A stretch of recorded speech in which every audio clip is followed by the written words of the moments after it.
ஆசிரியர் எல்லாவற்றையுமே சிறப்பானதாக மாற்றும் வல்லமை மிக்கவர். பிள்ளைகள் ஆசிரியர் என்ன கற்பிக்கிறார் என்பதை விட அவர் எப்படியானவராக இருக்கிறார் என்பதிலிருந்தே அதிகளவு கற்றுக் கொடுக்கிறார்கள். கற்பித்தலில் ஆசையுள்ள ஆசிரியர்கள் தங்கள் இறுதி காலம் வரை தொடர்ந்து கற்கும் பண்புள்ளவராக இருக்கிறார்கள். இவரிடம் கற்கும் மாணவர்கள் கற்றலிலே ஆர்வம் உள்ளவராகிறார்கள்.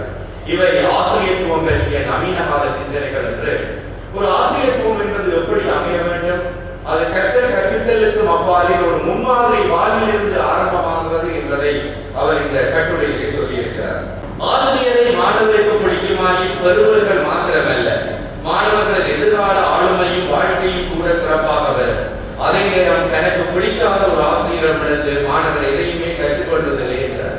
இந்த தேர்வில் பவளவிழா வெளியீடு மிக முக்கியமான ஒரு பதிவாக அமைகிறது. இதனுடைய தொகுப்பாசிரியர்களாக திருந்தா சிவகுமாரன் அவர்களும் செல்வி புஷ்பராணி இளையதம்பி அவர்களும் இருக்கிறார்கள். அவர்கள் தங்களுடைய பதிப்புரையிலே கூறுவது மிக முக்கியமான விடயமாக நான் நினைக்கின்றேன்.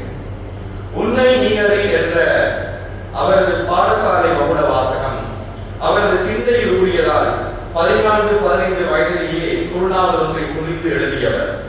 ஒவ்வொரு தனிமனிதரும் உணரவும் பயன்பெறவும் ஏற்ற வகையில் படைப்புகளை படைப்பதன் மூலம் இவர் உடல் சமூக வைத்தியராகவே சமூகத்துக்கு தேவைப்படுகிறார்.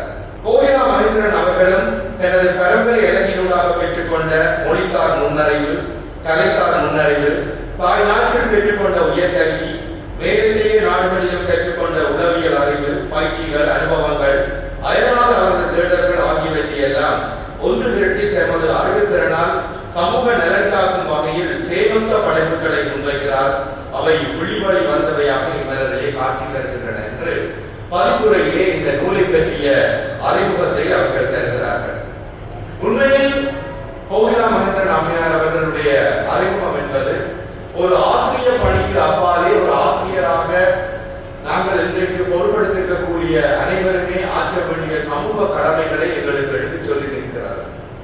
அவர் மிக லாபகமாக அந்த உள வள துணையிலே ஆற்றுப்படுத்தலிலே அவர் ஒவ்வொருவரையும் வழிநடத்திய விதம் சிலாகிப்பதற்குரியது. அவரை ஒரு ஆசிரியராக அல்லது நாவலாசிரியராக அல்லது சிறுகதை படைப்பாளியாக அல்லது ஒரு கவிதை படைப்பவராக அல்லாமல் அதற்கும் அப்பாலே அவருடைய அந்த சமூகம் சார்ந்த சிந்தனைகள், அவர் அதற்காக அவர் எடுத்துக்கொண்டிருக்கக்கூடிய சிரத்தைகள் எல்லாமே அவருடைய ஒவ்வொரு படைப்பாளர்களையும் வழியாக வெளித்தருகிற போது எங்கள் கண்முன்னே உலாவி வாங்க எங்களை வழிபடுத்திய ஒருவருடைய பேராளுமையை நாங்கள் எப்போதுமே மனதில் நிலைநிறுத்தக்கூடியதாக இருக்கும். உண்மையில் ஒரு ஆசிரியத்துவம் என்பதனுடைய ஒரு முழுமையான வடிவமாக அவர் எங்களுக்கு காட்சி தருகிறார். அந்த நினைவுகளோடு நான் இந்த நூலாக்கத்துக்குள்ளே சென்ற போது இன்னும் விடயங்கள் எனக்கு கண்ணிலே பட்டன. இந்த நூலாக்கம் ஒரு வகையிலே 3 பகுதிகளை உள்ளடக்கி இருக்கிறது. வெளிவழி வந்தவை, வெளி நோக்கி வந்தவை என்று. வெளிவழி வந்தவையாக கோகிலா மகேந்திரன் அம்மையார் அவர்கள் படைத்த ஆக்கங்களும், வெளிநோக்கி வந்தவையாக அவரை பற்றி பல்வேறு துறைகளிலே பல்வேறு பரிமாணங்களிலே ஆட்சிகளை உடைய ஆளுமைகளாக இருக்கக்கூடியவர்கள் பங்கிருக்கக்கூடிய நினைவலைகளும் இங்கு இடம்பெற்றிருக்கின்றன. அந்த வகையிலே வெளிவழி வந்தவையில் பல்வேறு விதமான படைப்பாக்கங்கள் அங்கே இருக்கின்றன. கட்டுரைகளாக இருக்கலாம், மொழிபெயர்ப்பு பற்றிய திறனாய்வுகளாக இருக்கலாம், வாசிப்பை பற்றிய ஒரு உள நல நோக்காக இருக்கலாம், நடுவர் உரைகளாக இருக்கலாம், அவர் கலந்துரையாடல்களை முன்வைத்த விடயங்களாக இருக்கலாம், நினைவு பேச்சு உரைகளாக இருக்கலாம், அணிந்துரைகளாக, வெளியீட்டுரைகளாக, பதிப்புரைகளாக, கவிதைகளாக, கடிதங்களாக, என்னென்ன வடிவங்களில் எல்லாம் ஒருவர் தன்னை வெளிப்படுத்த முடியுமோ அவற்றை எல்லாம் தன்னூடாக வெளிப்படுத்திய ஒரு பெரிய ஆளுமையாக அவர் எங்களுக்கு இந்த வெளிவழி வந்தவை வழியை அவர் எங்களுக்கு தெரிகிறார். அவருடைய இந்த படைப்பு ஆக்கங்களின் ஊடாக நான் பயணித்த போது ஒரு வியப்புரை கண்ணிலே பட்டது. முதலாவதாக இருக்கக்கூடியது குருவும் கெழுவும் திறனாகுமே என்று எப்படி ஒரு ஆசிரியம் இருக்க வேண்டும், ஆசிரியத்துவம் இருக்க வேண்டும் என்பதை எங்களிடையே வாழ்ந்து எங்களை எல்லாம் ஒரு வழிபடுத்திய அல்லது சமூகத்திற்கு மிகச்சிறந்த வழிகாட்டியாக அமைந்த சிவத்தமிழ் செல்வி தங்கம்மா அப்பாக்குட்டி அவர்களை முன்வைத்து அவர் ஆக்கிய ஆக்கம் அது. அதிலே ஒரு விடயத்தை அவர் மிகச்சிறப்பாக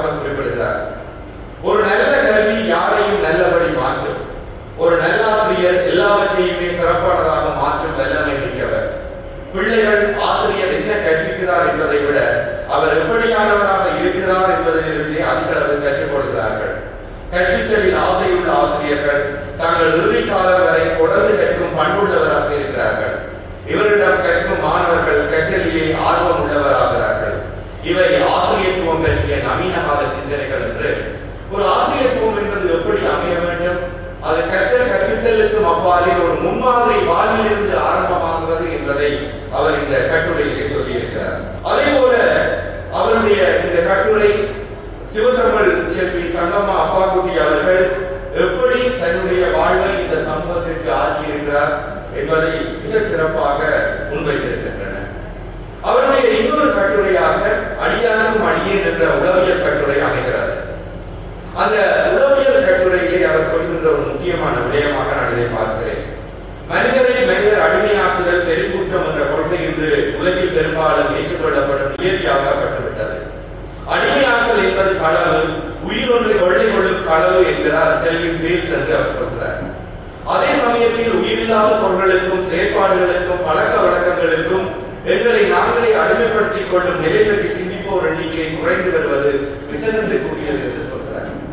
நாங்கள் இன்றைய மாணவ சமூகத்தை அவதானிக்கின்ற போது எங்களுக்கு தெரிகின்ற ஒன்று ஒரு பழக்கத்திற்கு அந்த பழக்கத்தை உள்வாங்குவது, செயற்பாட்டை உள்வாங்குவதற்கு எங்கு வரையறை இருக்க வேண்டும், அது அந்த வரையறையை கடந்து செல்லும் போது அதற்கு அடிமையாகுகின்ற தன்மை, அதற்கு கீழ்ப்படைந்து செல்கின்ற தன்மை என்பது எப்படியான விடயங்களை, எப்படியான பாதிப்புகளை உருவாக்கும் என்பதற்கு அவருடைய கட்டுரையிலே ஒரு மிக நீண்ட பட்டியல் தரப்படுகிறது. முரண்டு பிடித்தல் கோளாறு, இடைவிடாத வெடிப்பு கோளாறு, நடத்தை கோளாறு, தீக்கொழுப்பு வரி, தலைமுடிப்பிக்கும் கோளாறு, திருட்டார்வ கோளாறு, கட்டுப்பாட்டை மீறும் சூதாட்டம் என்று பல விடயங்களை அவர் சொல்கிறார். ஆனால் இந்த கட்டுரை என்பது கலைஞானம் பல்கலைக்கழக பொன்விழா சிறப்புகளிலே கல்வியல் துறை வெளியிட்டிருக்கக்கூடிய அந்த சிறப்புகளிலே வெளிவந்திருக்கக்கூடிய கட்டுரை இங்கு இணைக்கப்பட்டிருக்கிறது. இந்த கட்டுரை ஆசிரியத்துவம் பற்றியும் ஆசிரியத்துவத்தினூடாக நாங்கள் முன்வைக்கக்கூடிய உளவியல் பற்றியும் எங்களுக்கு சிறப்பாக எடுத்துச் சொல்கிறார்.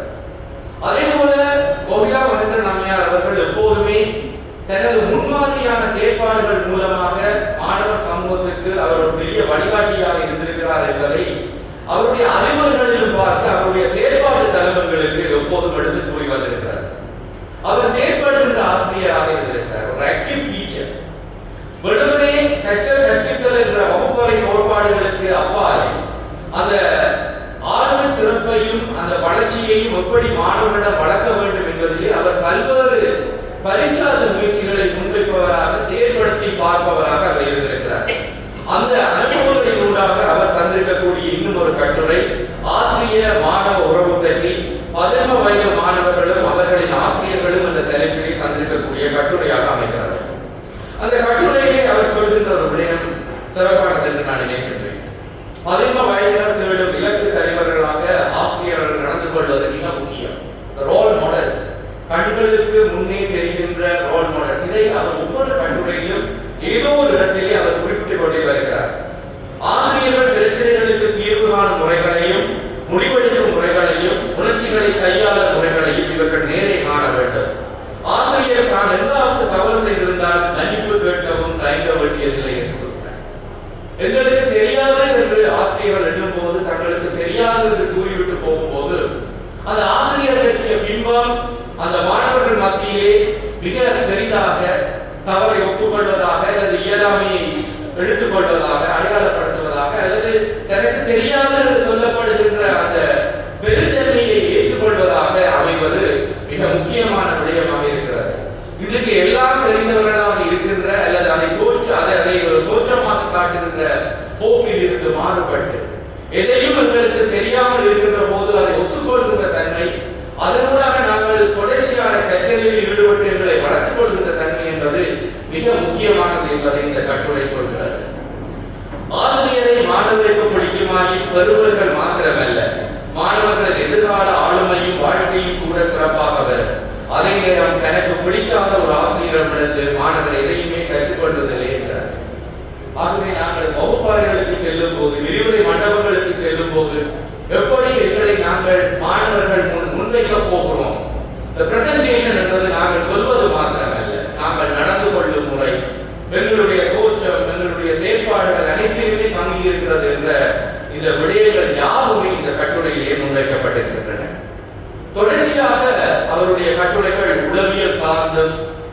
ஆசிரிய மாணவர்களுடைய அந்த உறவு நிலைகள் சார்ந்து எப்படி நாங்கள் எங்களை அடையாளப்படுத்திக் கொள்வது என்பது பற்றியுமே இருந்து வருகின்றன.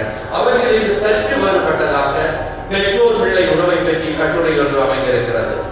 11 வயதினரின் போதை தரும் பொருட்களின் பாவனையை முன்னிறுத்திய பெற்றோரியம் பற்றிய பார்வை. இன்றைக்கு மிக சமீபத்திலே ஒரு தாய் ஒருவர் போலீஸ் நிலையத்திலே ஒரு புகாரை கொடுத்திருந்தார். தன்னுடைய மகன், அதிலும் ஒரே மகன், சமீப காலங்களிலே போதைப் பொருளுக்கு அந்த பாவனைக்கு ஆளாகி அதற்கு அடிமையாகி வருகின்ற போது அந்த போலீஸ் நிலையத்திலேயே சென்று தன்னுடைய மகனை பற்றி புகாரிட்டு இவனை எப்படியாவது நீங்கள் மறுசீரமைத்துக் கொடுங்கள் என்று சொல்லுகின்ற நிலைமை இன்றைக்கு சமூகத்திலே உருவாகி வருகிறது. சில சந்தர்ப்பங்களில் எப்படி எங்கள் பிள்ளைகளை நாங்கள் கட்டுப்படுத்துவது என்று தெரியாத நிலையிலே நிறைய பெற்றோர்கள் இருக்கிறார்கள்.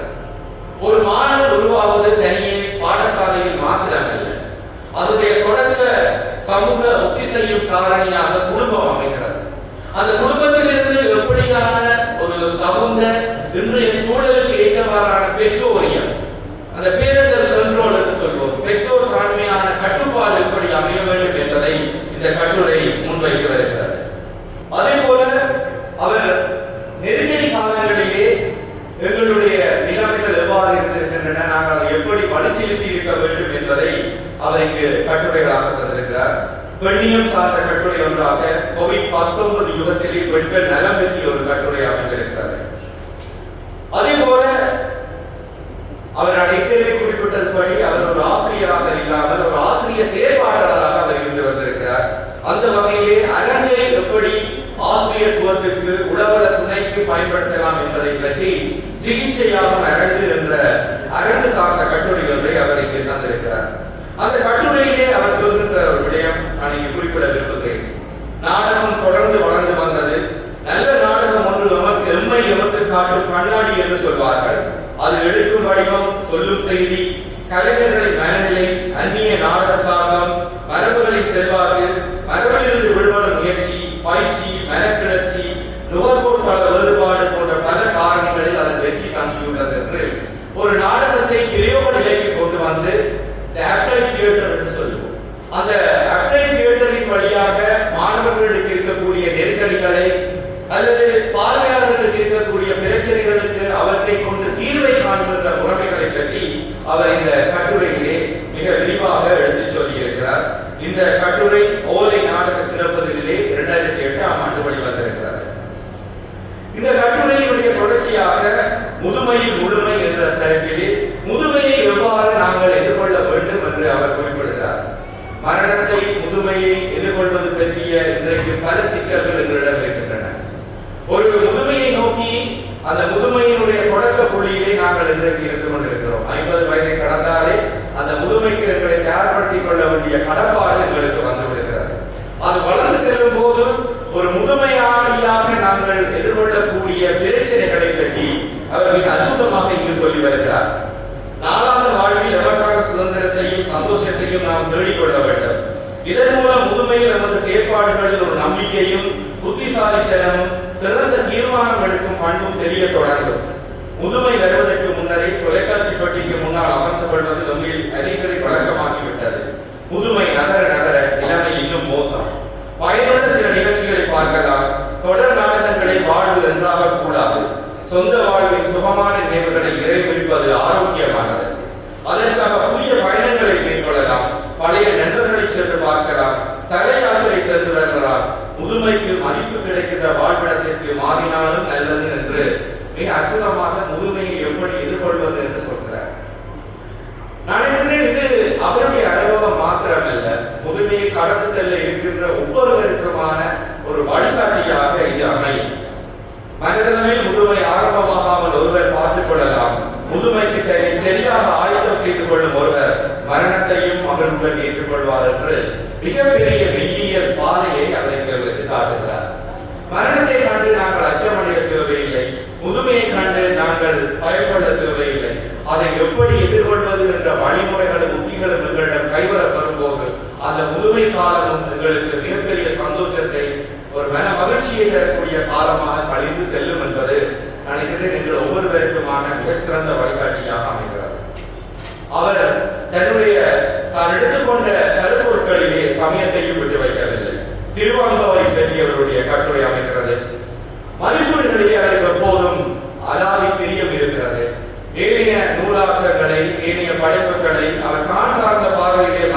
பேசியிருக்கிறார்.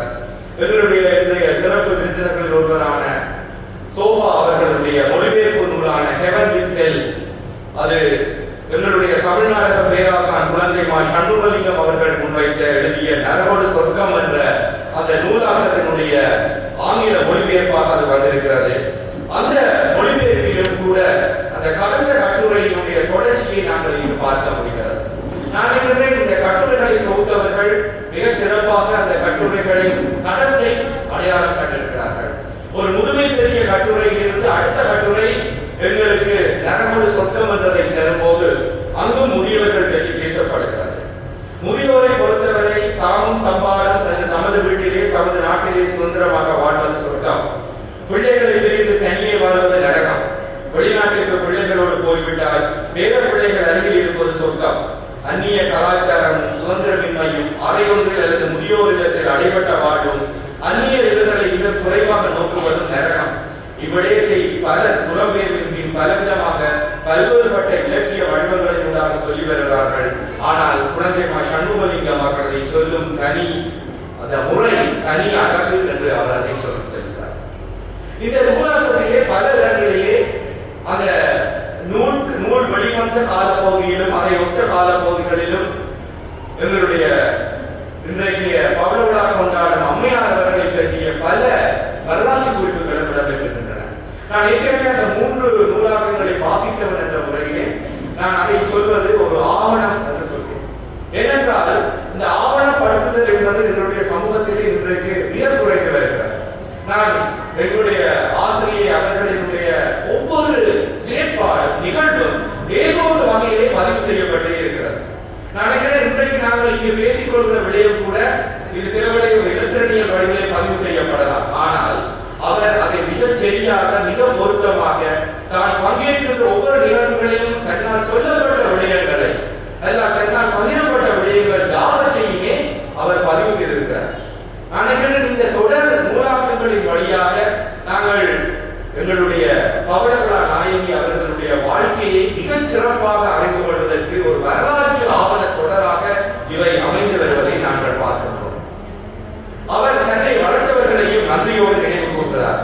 எம்மை வாழ வைத்த இன்னொரு அதிபர் என்று தரிமனித ஆளுமையாக கீழ்நிலை நவலேஸ்வர மகாவித்தியாலயத்தின் நீண்டகால அதிபராக இருந்த தந்தையா அவர்களை அவர் அடையாளப்படுத்துகிறார்.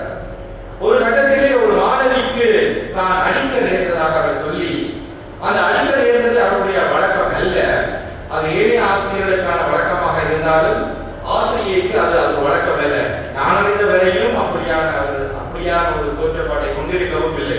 ஆனால் ஏதோ ஒரு கட்டத்திலே அவர் ஒரு ஆசிரியருக்கு அவ்வாறான ஒரு அதை கண்டனை என்று சொல்வதில் பார்த்து அதை உணர்த்துவதிலே அவர் அந்த வழிமுறையை கையாளி இருக்கிறார். அந்த நிகழ்வை ஆசிரியர் அறிகிறார். அந்த ஆசிரியரிடம் அந்த மாணவியினுடைய பேத்தியார் வந்து சந்தித்து செல்லும் போது இவர் கேட்கிறார், என்னை பற்றி முறைப்பாடு வந்ததா சார் என்று. நீங்கள் கண்டனை வழங்கி இருந்தால் தகுந்த காரணம் இருக்கும், பெற்றோரை அமைதிப்படுத்துவது எனது வேலை என்று தந்தையார் மாஸ்டர் சொன்னதை என்னை கவர்ந்த மிக வித்தியாசமான அதிபராக அவர் அடையாளப்படுத்துகிறார். இது ஒரு மிக முக்கியமான விடயமாக நான் பார்க்கிறேன். இன்றைக்கு நிர்வாகத்துறையிலே அது கல்வி நிர்வாகமாக இருக்கலாம் அல்லது வேறுபட்ட நிர்வாகங்களாக இருக்கலாம். பொறுப்புகள் என்று வரும்போது அந்த பொறுப்புகளை அடுத்தவர் தலைமையில் தட்டி கழித்து விடுவது என்னுடைய வழக்கமாகிவிட்டது. அல்லது யாராவது ஒருவர் நல்லது செய்திருந்தால் அந்த நல்லதுக்கு பொறுப்பேற்கின்ற நாங்கள், யாராவது ஒருவர் தவறு செய்திருந்தால் அந்த தவறுக்கு ஒரு குற்ற மனப்பாங்கை கொண்டிருப்பது என்பது எனக்கு குறைந்து வருகிறது. ஆனால் அந்த இடத்திலே ஒரு மிகச்சிறந்த அதிபராக தந்தையா மாஸ்டர் அவர்கள் இருந்ததை தன்னுடைய தான் சார்ந்த ஒரு விடயம் ஊடாக தனக்கு நேர்ந்த அந்த ஒரு நெருக்கடி நிலையிலும் கூட அந்த அதிபர் பெற்றோர்களை சந்திப்பது, பெற்றோர்களுக்கு அதை விளங்கப்படுத்துவது எனது பொறுப்பு என்று அவர் கூறிக்கொள்கின்ற அந்த தலைமை பண்பை அவர் எப்படி கொண்டிருந்தார் என்பதை ஆசிரியர் இங்கே வெளிப்படுத்தி இருக்கிறார். தொடர்ச்சியாக பல கட்டுரைகள் புரிந்துணர்வு சிகிச்சையாக வாசிப்பு என்பதை அவர் முன்வைக்கிறார். வாசிப்பு அறிந்துவிட்டிருக்கிற காலப்பகுதியிலே அவர் சொல்கிறார், அப்துல் கலாமினுடைய அந்த அவருடைய அந்த எழுத்தாளர் என்பதை அவருடைய கட்டுரையிலே பயன்படுத்தப்பட்டிருக்கிறது. நல்ல நூல்கள் நல்ல கனவுகளை வளர்க்கும், நல்ல கனவுகள் நல்ல எண்ணங்களை உருவாக்கும், நல்ல எண்ணங்கள் நல்ல செயல்களை உருவாக்கும் என்று அப்துல் கலாம் சொல்வதை அவர் இங்கே குறிப்பிடுகிறார். அவருக்கு எப்போதும் நன்றி உணர்வு அதிகம். அதுவும் தான் படித்த கல்லூரிக்கு அவர் எப்போதுமே ஒரு தனி மதிப்பை கொடுத்திருக்கிறார். உப்பு தண்ணீரில் உதித்த ஓப்பான உள்ளங்கள் அவருடைய பசுமையான பாடசாலை நினைவுகளை மீட்டுகின்றன. அந்த மகாஜன நினைவுகள் எங்களுடைய பேராசிரியர் சுலிங்கராஜ் அவர்கள் சொன்னார், அம்பனை பல்கலைக்கழகம். இந்த அம்பனை பல்கலைக்கழகம் என்பது ஒரு அற்புதமான விடயம். என்னுடைய குடும்பத்தில் கூட என்னுடைய தாயாருடைய மூத்த சகோதரர்கள் அனைவருமே மகாஜனாவில் படித்தவர்கள். மகாஜனா கல்லூரி இந்த பகுதிக்கு அல்லது யாழ்ப்பாண கல்வி சமூகத்துக்கு ஆகிய செல்வி என்பது அளப்பெரிய. அந்த வகையிலே நான் கண்ட மகாஜனாவை உப்பு தண்ணீரில் உதித்த ஒப்பான உலகங்கள் என்ற தலைப்பிலே இங்கு கற்பித்த ஆசிரியர்கள் தன்னோடு படித்த மாணவர்கள் அனைவருடைய நினைவுகளோடு அவர் இங்கே பாய்ந்திருக்கிறார். மிக சுவாரஸ்யமான எழுத்து முறை அது அமைந்திருக்கிறது. நீட்டார் நயப்புரையிலே வேதாகம பூஷணம் சிவாகரிஞர் கிரியாரத்தினம் ராஜஸ்ரீ நாமேஸ்வர குழுக்கள் பற்றி தனக்கு நேர்தான் திருவடியை நாடிய என்று அவருடைய அந்த பதிவு அமைந்திருக்கிறது. விருது பெற்ற எழுத்தாளராக குபுடான சண்முகத்தினுடைய விழிகள் அவருடைய அந்த நீக்கத்தை அல்லது மறைவை முன்வைத்து விழி கலங்கி என்ற ஒரு பதிவு அமைந்திருக்கிறது. துணை சஞ்சிகைக்காக அவர் வழங்கிய நேர்காணலில் ஒரு முக்கியமான பதிவாக இடம்பெற்றிருக்கிறது. நேர்காணல்கள் அற்புதமானவை. அடுத்தவரை நோக்கிலிருந்து எங்களை துளாவி சேர்ப்பவை என்று நாங்கள் நேர்காணலை குறிப்பிடுவது வழக்கம். நேர்காணல் என்பது நாங்கள் எங்களை பற்றி சொல்வதற்கு பதிலாக அடுத்தவர் எழுப்புகின்ற கேள்விகளுக்கு வினாக்களுக்கு அதை வாசிப்பவர்களுக்கு நேர்கின்ற அனுபவங்களுக்கு பதில் சொல்வதாக அமையும். அந்த வகையிலே அந்த துணை சஞ்சிகைக்காக அவர் வழங்கிய நேர்காணலிலே தன்னுடைய உடல் நல ஆர்வம் அந்த ஆட்சிப்படத்திலே அவர் பெற்றிருக்கக்கூடிய அனுபவங்கள் எல்லாவற்றையுமே அவருக்கு பகிர்ந்திருக்கிறார். மிக சமீப காலங்களிலே பாதுமந்திரா நூலகம் வெளியிட்ட எங்கட கதைகள் என்பதை அவருடைய தொகுப்பாக வெளியிட்டிருந்தார்கள். திரைக்கதை ஆக்கத்திற்கு ஏற்ற கதைகளை அவர்கள் தெரிவு செய்திருந்தார்கள். அதிலே அவர் உரையாற்றிய நடுவர் உரையையும் அவர் இங்கே கொண்டு வந்திருக்கிறார். அந்த நடுவர் உரையிலே அவர் மிகச்சிறப்பாக ஒரு பதிவு செய்கிறார். எங்களிடையே திறனாய்வு செய்வதற்கு யாரும் படித்திருந்தால் நாங்கள் திறனாய்வு என்ற பேரிலே சில சமயங்களிலே குத்தி குடரை அதனை நாங்கள் டிசர்ட் சொல்வார்கள் அறுவை சிகிச்சையை உட்படுத்தி செல்வது வழக்கம். அது படைப்பாளியை சில சமயங்களிலே ஆரம்ப நிலையிலேயே சிதைக்கப்படும். அதில் குறிப்பாக மாணவ பருவத்திலே இளம் எழுத்தாளராக ஊர்ந்து வருபவர்களை நாங்கள் அவர்களுடைய குறைகளை எப்படி சொல்ல வேண்டும் என்பதிலே நாங்கள் சற்று கவனத்தை செலுத்த வேண்டியவர்களாக இருக்கிறோம். அந்த வகையை அந்த இடத்திலே அவர் எப்படி சொல்கிறார் என்றால், இலக்கியத்தில் மொழிபெயர்மையே முக்கியம்.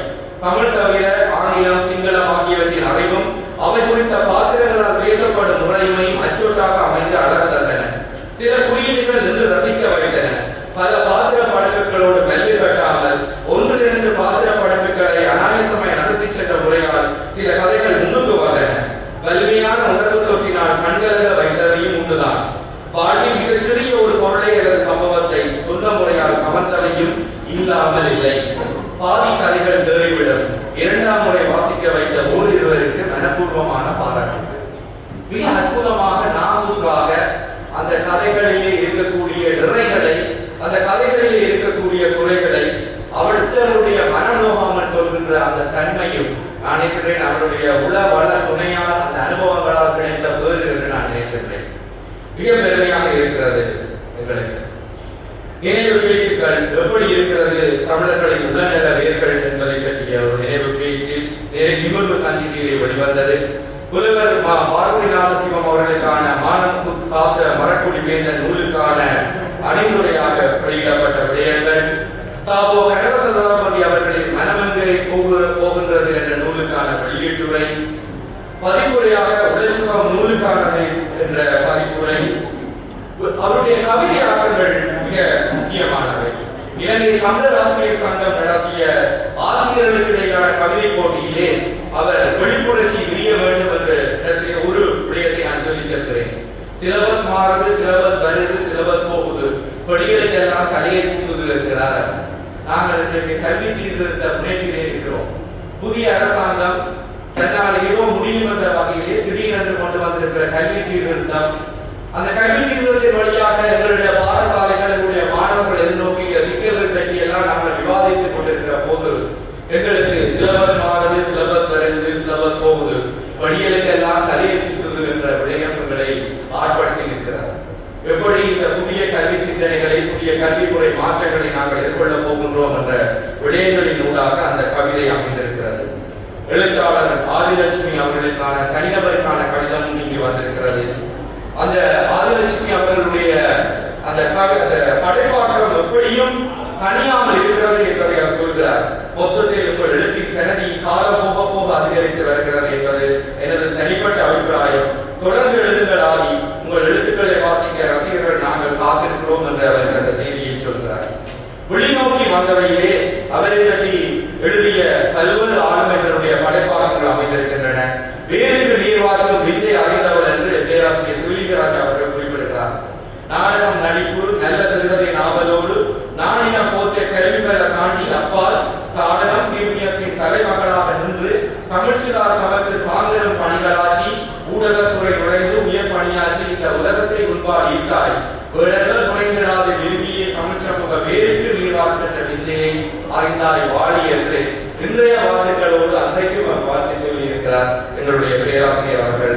கால நதிக்கரையில் சோலை குயில்கள் என்றும் ஆற்றல் மீது தமிழறிஞராக கோயிலா மகிந்தரன் என்று எங்களுடைய அர்ப்பணிசை என்பதாச அடிகள் சொல்கிறார். எண்ணமோ பெரிது, காரியமோ சிறிது, எல்லாவற்றிற்கும் சத்தமும் சந்தடியும் நிறைந்த காலம் இது.